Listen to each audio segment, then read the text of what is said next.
Well, let's begin with the answer. Begin? Yep. Yeah, okay. Okay, everybody, we're getting going again, apparently. So, because Stefano produced slides this morning, I got bullied into producing slides, so here are my slides on his slides. I feel like we can get into a meta-level discussion here. And I'm going to be really short because, a bit like this morning's presentation, I just agreed with a lot of what Stefano had to say, so there's not really points of objection here, so I'm just going to elaborate a little bit on a couple of points that he made, and I'm going to throw it open. So, sorry, it's a little bit light in his CDs, but I hope you can see. The first point I wanted to make was just about his divide and rule points, and that was really just to shout, yeah, God, that's absolutely right. That is so true. If you only take one thing away from this workshop, you should take the idea that we don't have to give a single homogeneous answer to all of these massive range of cases that get thrown at us as non-contextualists.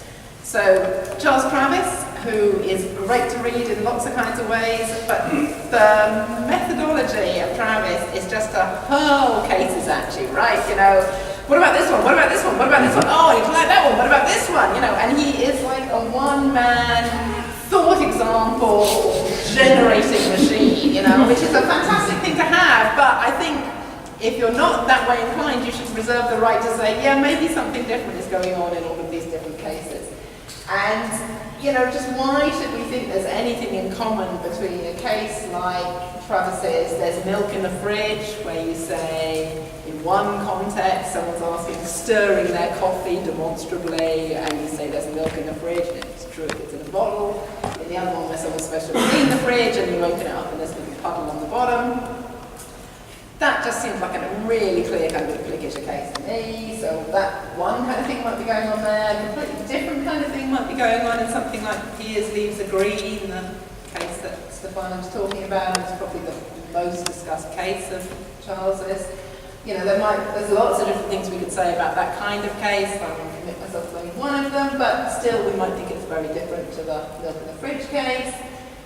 The John's car is red case, you know, that's a case where I really like the minimalist kind of line. Really, all the semantics is committing you to is just a relationship between John and the car, and it's up to you in the context to work out what it is. So I like all the pictures about, you know, the difference between composition and target audience.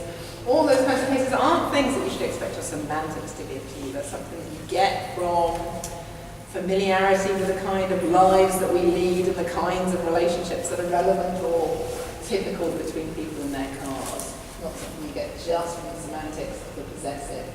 So I definitely think that it's a good strategy to look hard at these cases and to think maybe you could have a different strategy for addressing different ones. So that's the first point I wanted to make.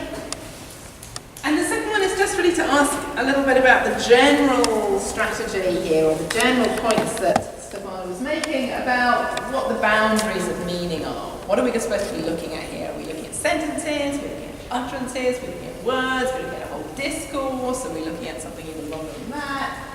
You know, just what are the possible candidates here for the things which are going to dictate meaning for us, or the bodies which are the vehicles of meaning here?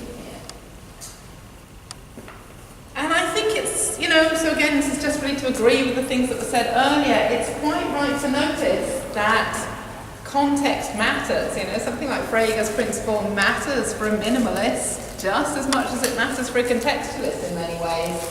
For instance, think about words. We're going to talk more about words tomorrow, but it seems pretty clear that words can't be individuated independent of the larger context. It's often hard to work out what kind of phonetic item is being produced without some reference to the larger sentential unit that the phonetic item belongs to, or maybe even the larger discourse in general. So it's a fact in English that it's hard to phonetically hold apart words ham and hand very often. For instance, some people very explicitly say handbag, but that's a kind of RP pronunciation that most people don't get involved in. What most people really say is handbag, plus handbag. You know, you run those and lie those letters together. And so working out which of those phonetic items is being produced will often be dependent on knowing something about the larger context in which the phonetic item is appearing. Did she say duck noun phrase or duck verb phrase? I saw her duck What did you see? Did you see her do something? Did you see her pet? All possibilities, and disambiguating between those possibilities is likely to depend on the larger context in which you're involved in. And just as Stefano pointed out, determining the proposition expressed by a sentence is often going to be the kind of thing that looks beyond sentential barriers as well. So pronoun resolution is a really clear case of this. Bartik came in, he sat down. You can't get the content for he sat down in this context without having the preceding sentence. So you need at least that much discourse where you've got discourse and metaphor going on. So it's quite right that we need to look often beyond the word and the sentence. So that may seem to sit awkwardly with views that tell you that sentences are kind of in some way primary when we're assessing content here. But just in a few comments I'm going to make, I want to try and suggest that there's a difference between the roles that these larger units that might dictate meaning play versus the kinds of roles that the parts of the sentence can play. So we might pull apart here things like identifying the input to semantic processing. So that's a role for wider context and doing some sort of disambiguation, disambiguating the phonetic forms, disambiguating the syntactic forms, disambiguating the syntactic structure. That's one role that a larger kind of context might play. Things like choosing between extant options. So in the discourse of NAFRA, choose between the possible candidates for reference for a bound pronoun. And then at the other end of the extreme, from these kind of more minor types of contribution to processing, we might get something which is much more kind of integral. We might think that these wider bodies of content bearers, these whole discourses, can actually contribute to the semantic content. And I think that that's a more kind of contextualist position, the idea that you've got to look to the whole body of the context in order to get at the elements that are figuring in a semantic proposition. Okay, so I'm just going to have a couple of slides and then I'm going to finish. A couple of slides looking at a case study where we might look to this kind of wider basis for content and see what it can do for us. So very popular in the literature at the moment is appeal to quads or questions under discussion. So this is work from Craigie Roberts over a long period of time, but 1996 is a good place to look for this. And she really is responsible for introducing to a large extent this notion of the question under discussion, and she takes it to be an element of the conversational context. And she's particularly interested, or her particular motivational role for introducing these quads is to capture things like the felicity conditions that we have regarding prosodic focus. So this is something that Stefano talked about. And I'll just give you my own example. So if we're discussing who it was who ate the brownies, then it turns out that an utterance of A is going to be felicitous, but an utterance of B is going to be much more question-begging. So if we're debating who ate the brownies, it's okay to say Booker ate the brownies. It's much less okay to say Booker ate the brownies. That shift in focus seems to do some real work there, making the sentence acceptable or unacceptable. And the question under discussion framework gives us a really nice explanation of why that is, right? It's okay if the bit that you're focusing on here is going to be relevant to answering the question under discussion. It's not okay if you focus an element that's irrelevant to answering the question. So, very good. And Robert thinks that you can also get some further work out of this question under discussion framework. So, for instance, she thinks that some of the pragmatic maxims, some of the Gricean maxims, might be usefully understood by an appeal to the quad. So in particular, she thinks the maxim of relation could be understood in this way. So she gives us an account of relevance, which says that a move, a discourse move M, is relevant to the question under discussion Q, just in case M either introduces a partial answer to Q, so that's an assertion, or is part of a strategy to answer the question under discussion. I won't go into the details of her account here, but there's a difference between giving an answer to a question and giving an answer to us, or providing a strategy for answering that question, which involves asking sub-questions. So, for instance, if you said, who's driving, a sub-question or a strategy for answering that question would be to ask another question like, is Stefano driving? Okay, so we answer the bigger question by introducing some sub-questions. And this is a nice way, I think, to give us an account of relevance, and I particularly kind of like it because one of the objections that gets made a lot to the relevance theoretic framework is that their notion of relevance is kind of underspecified. So they try and spell out relevance in terms of cognitive processing, so it's the idea that it's a cost-effect kind of balancing. You get greater effects from doing the processing than the cost of processing that interpretation gave to you. But it's not clear really how those notions pan out, and it's not really clear how they work as an account of online processing. And I think something like this probably gives us a nicer account of what it is for something to be relevant. So I like the question under discussion framework, and I think it's absolutely right that it's going to do some nice work for us. But some people recently have taken to extending this question under discussion framework to do some more work for us. They think it's not just going to explain felicity conditions and pragmatic maxims. It might also be the kind of thing that could be doing something useful in fixing the stuff I was talking about this morning, fixing the difference between what is said, or explicative content, or asserted content, where that might or might not be equivalent to semantic content. So Schaffer and Szabo in a 2013 paper, they're particularly concerned with epistemic expressions there, so their account is kind of delimited to epistemic terms, but they think they'll get an account of what's asserted by a claim that Jill knows that P, by using this notion of question under discussion. And more generally, Schube and Stocker in a couple of papers, but this is probably the main paper where they give the whole kind of framework. They've used the question under discussion explicitly, that framework explicitly, to fix what is said by an utterance. So they can give a definition of what is said in terms of whether or not the content we're interested in is an answer to the question under discussion. So in particular, the latter two authors define what is said in the following terms. They say that what is said by a sentence in a context is the weakest answer to the question under discussion that either entails or is entailed by the minimal content of S. So this is an interesting proposal, I think, because it combines some genuinely kind of pragmatic stuff about the question under discussion, some genuinely kind of discourse level stuff, with the idea that the minimal content has a role to play. So Andreas keeps telling me that I should really like this proposal because it would be an answer to my question about, well, what do minimal contents do to you? And here we would have a nice answer that they deliver the what is said content. But I'm suspicious, naturally suspicious, and I'm suspicious of this as a move that could really help here, because I don't think that the question under discussion framework has enough independence from the question of semantic content to get this role for it here. So I'm going to give you a specific problem really quickly, and I'm going to suggest that that raises a general question, and then I'm going to stop.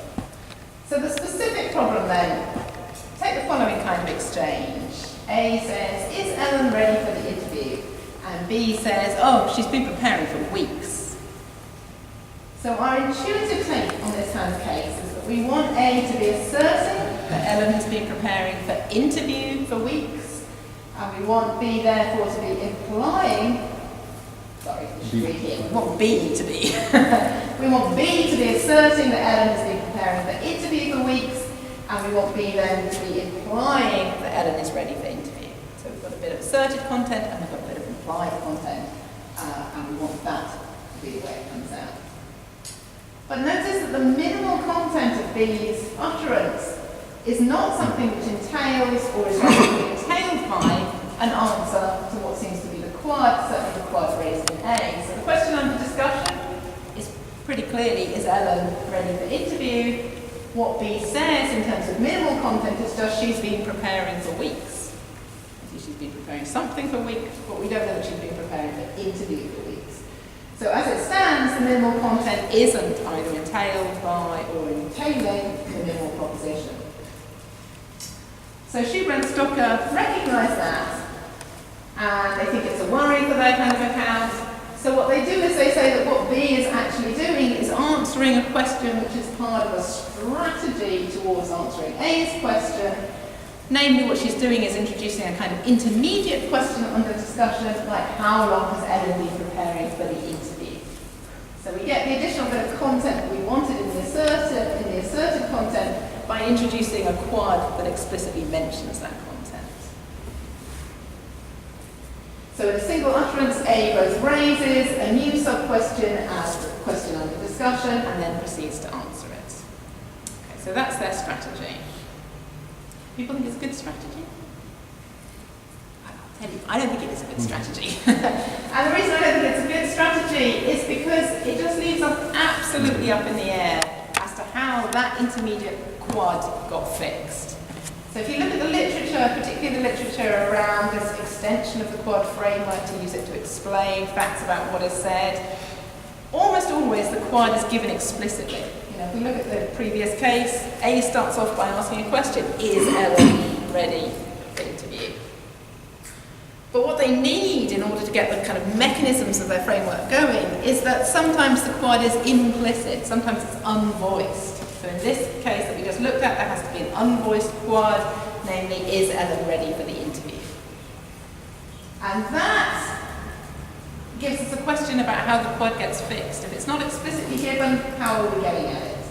And I think there's a real temptation here to claim that the quad that's operative, the ones that really is running the discourse to which we're giving the answer, is a question that provides the basis for deriving the intuitively expressed content in the given context. We get at the quad by thinking about what we want to come out as the asserted content. But the quad was supposed to be the thing that was fixing the what is said content. It was supposed to be what told us whether or not a bit of content was part of the expressed content or part of the merely implied content. So what we get is a very small explanatory circle between our intuitions about what is said and our intuitions about what the question under discussion is. So that was really quick, and we could say a lot more there, but I just wanted to give a kind of case study of the way in which sometimes these factor or these mechanisms and machinery to do with the bigger discourse structure sometimes get used to tell us stuff about the kind of actual semantic content. So not the meaning in general. I absolutely want to agree with Stefano that there's lots of meaning in general, but the question is whether we should use the mechanisms that are designed for telling us about that big discourse level content in order to tell us about this more fine-grained semantic content stuff. So the moral that I think I might want to draw here is that Predelli is quite right, that discourse matters for fixing meaning in general, where meaning is this big beast that has all these elements kind of play into it. And from that perspective, the minimalist fixation on sentences is a bit weird, right? I completely agree. Why is the fact that you've got a full stop, why is that then the bearer just of semantic content? There's all sorts of reasons to think we need to look at discourse a bit bigger than that. So punctuation and typographic features and all the other kinds of things Stefano was talking about definitely tell us something, right? They definitely make contributions to meaning that matter in the conversational record of all sorts of exchanges. But as he says, I think there are different elements to meaning and different roles that can be played by any larger units. So we might want to hold apart the kinds of contributions and the kinds of meanings of punctuation and typography and all these other kinds of features and sides, and giving us from the kind of content that we need to give us things like systematicity and compositionality and productivity. And I think one reason we might want to do that is a kind of point that I've talked about before, is that, and in fact we were talking about it at lunch, this idea that you were talking about it this morning, this idea that the complete content of a communicative act, the actual stuff that you take away with you, is a massive interaction effect. It's got lots and lots of different features playing into it to come out. And I think it will be hard, if not impossible, to start with that very complex element that's a result of the contribution of words and structure, the contribution of intonation, the contribution of typography, and, all other kinds of stuff. To start with that kind of content and try and abstract just the elements that we're interested in is going to be very difficult. So we shouldn't start with intuitions about discourse content and try and abstract out semantic content from there. We should start with some claims about what semantic content needs to do for us and think about how to structure a semantic theory on the basis of that. Okay?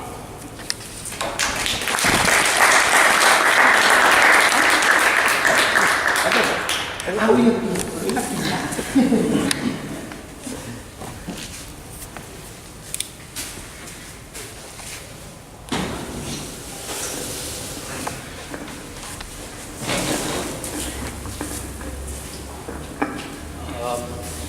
Mine is a very quick question. It's a clarification on something you briefly touched. You mentioned talking about Kaplan's character You mentioned just for a second the problem of what is semantics and what is something beyond semantics, I assume meta-semantics, let's call it this way. When you said, yeah, this is not properly, like, according to some, in this case Kaplan, that's not properly what is involved in meaning, but in the formation of meaning. Something that for some interpreter has been meta-semantics. Yeah. So I think it is like related to what we said. What do you? I mean, what's your point? What's your position about the line, if there is one, between semantics and metasemantics? Is metasemantics should we account to metasemantics in our theory of meaning? Do you think there are facts about, let's say, meaning that are not accountable in a theory of meaning? What's your... The answer to the general question is that I don't know. But remind me the context in which I brought up that... You just mentioned it in talking about the function of character and referring to the fixing of context in context. Yeah. And you said, well, is this semantics? Is this something before? I mean, even Kaplan themselves in some pages seems to imply that that's not. That character is not a subject of proper theory of meaning, but is something that comes before the theory of meanings appears. So I wonder what's your. I don't know that. No, I'm thinking also of the bit, for example, for Kaplan, I don't know how the terms are defined actually. But for Kaplan, for example, the process of assigning a referent to a name is typically metasemantic. Yeah. The bit that I was talking about, according to Josh Beaver, happens with complex demonstratives. In a way, it would seem to be just the same thing, right? You're giving the meaning to that. In another way, it would seem to be very semantic, because it's there linguistically encoded in written content. Yeah, that was my. Right. Yeah. So I don't have a recipe except for the fact that in some cases you're trying to account for the occurrence of this. So would you rather say that in some cases it's not clear what is, whether the line between semantics and metasemantics lies? Well, yeah. Like with all these terms, which are not theoretical. My inclination is, let me see, where you were with this. Yeah, but a good question, obviously. Right, there's a big deal about proper names, for example. So people think it's semantic, all that people quote in the history of the causal chain, right? So people think it's part of the character. How to tell them apart? Well, in that particular case, I would think of arguments why I don't like that particularly. But in general, what's happening, I find it difficult.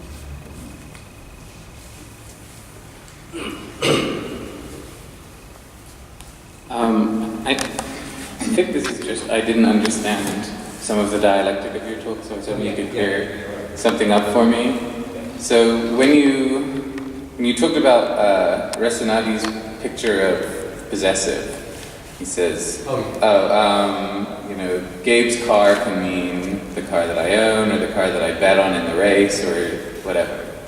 You say, well, look, here's all this stuff on food packaging, the picture of the dog or the bee. Isn't that just Resinati's point? And you say, yeah, look, it's just common sense that, it takes our common sense to work out what the relationship is between the animal on the box and the animal inside the box. It takes common sense to work that out. Resinati's going to say, yeah, it does. That's why we better not have a truth-conditional compositional theory of food packaging. Right? If it takes common sense to work out the truth conditions of sentences in which there's a possessive, then Resinati's won, right? Well, yes, and let you put it in the way that I think is sympathetic to him. But else, the alternative idea would be, it depends what it takes for the often-ness relation to be exemplified. That's a problem between proposition and work, right? You have this propositional component, often-ness, and then, in this context, it takes this to be off, and the context, it's got nothing to do with language, it's too late for language. proposition and the word. And I think that's what happens with food packaging, where there's nothing linguistic there. So it's not a question of modulation, it's just a question of finding the relevant relationship between them.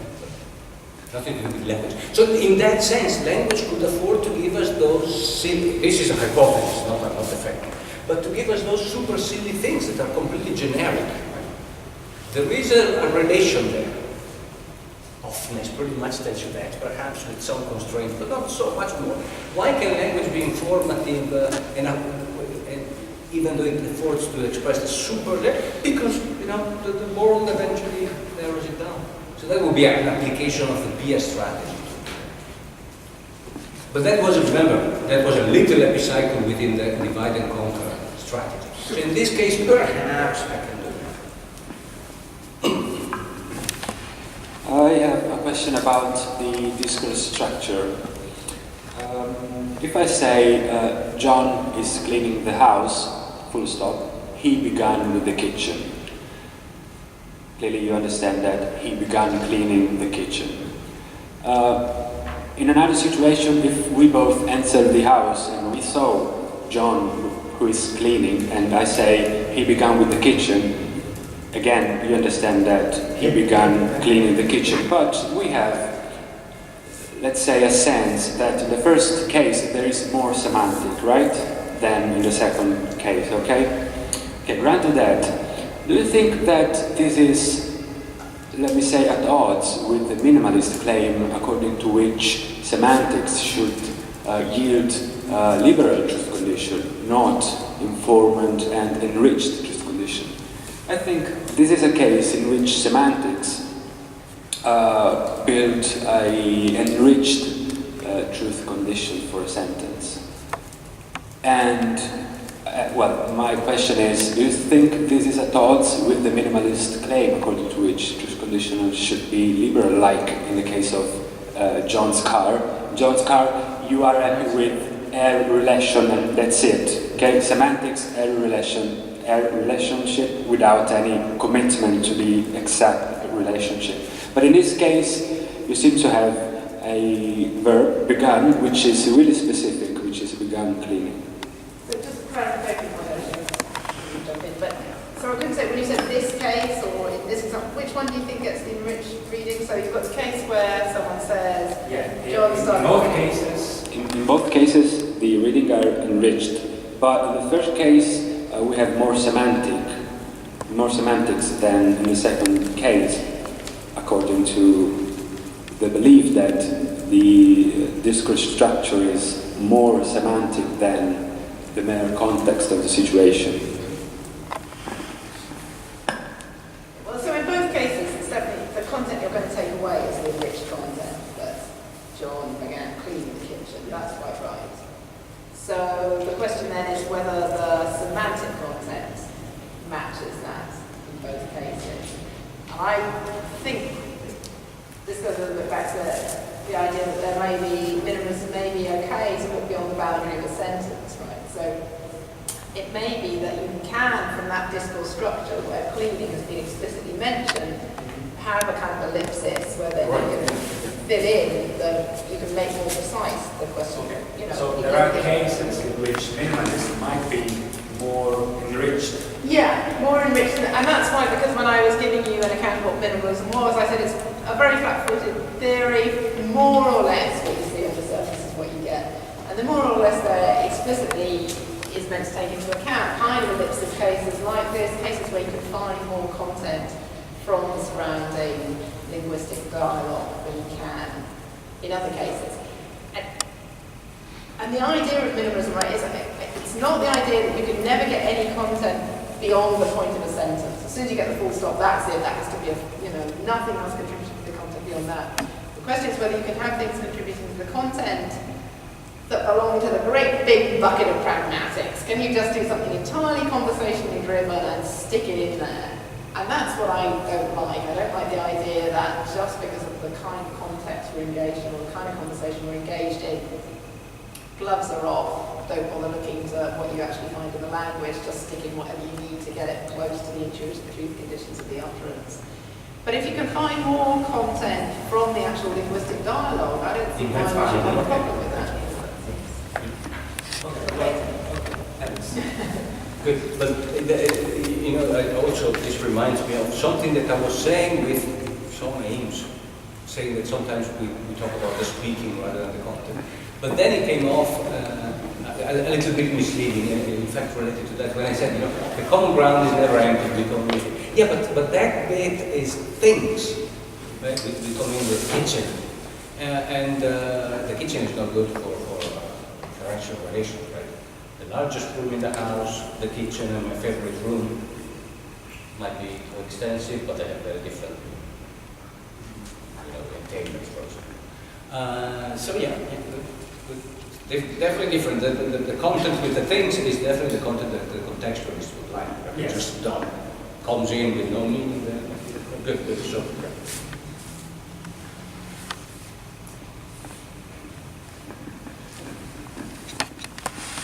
A question to Stefano. I'm just curious. I'd like to know from you something more about a question about the relation between your view of semantics and relativism. I have in mind McFarlane's or Max Corber's theories, because in your paper about Greenleaf's text case and in your book, you never mention relativism, but your approach to at least to Trevi's case reminds me very of relativism, semantic relativism. This is good question, but unfortunately I'll be quick because it's really an autobiographical question. But so it's not a particular theory. But I've heard this, and in fact Diego Marconi gave me his booklet against relativism when I was talking about the leaves. So I want to make clear something. I even talked about hermeneutics as people that grew up. There's no way that my thinking, my perspective, my desires have any bearing on where the color molecules are on those leaves. Those leaves are red under there and green on top, and unless I paint them, that's not going to change. Right? So it's an interpretive strategy to, the relevant surface, like the car is red, most of the car is not red, right? No, that's all stuff. So I see it as ontologically harmless, I'm surely not. Okay, that's one thing. So I don't see myself as a relativist in that sense. Then there's the other things, the things that the semanticists call relative, not like Doctoral or something. Things are, if it's Peter to do, then it's Peter. The other stuff that's semantics. Okay, now another very unfortunate thing is that those are completely different things. And what Max is doing is on predicates of taste, this alleged faultless disagreement, which I don't buy. Let me tell you, all of you, licorice is tasty. If you don't like licorice, you're just wrong. There's no disagreement.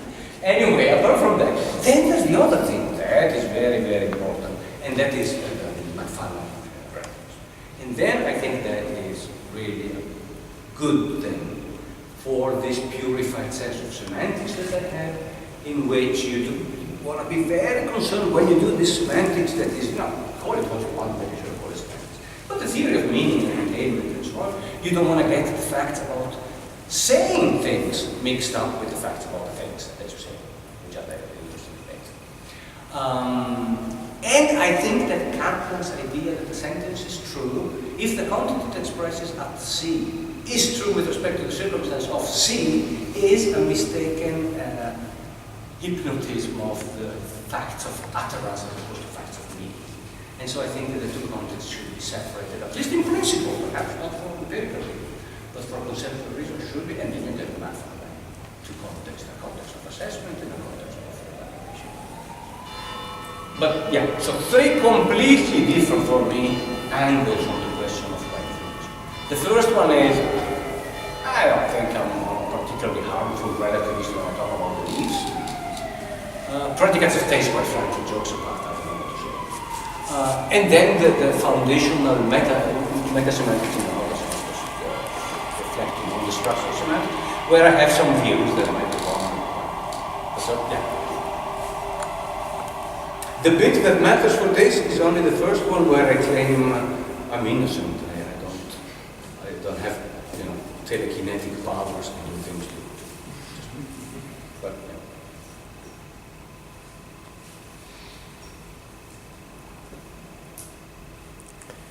No other questions? I mean,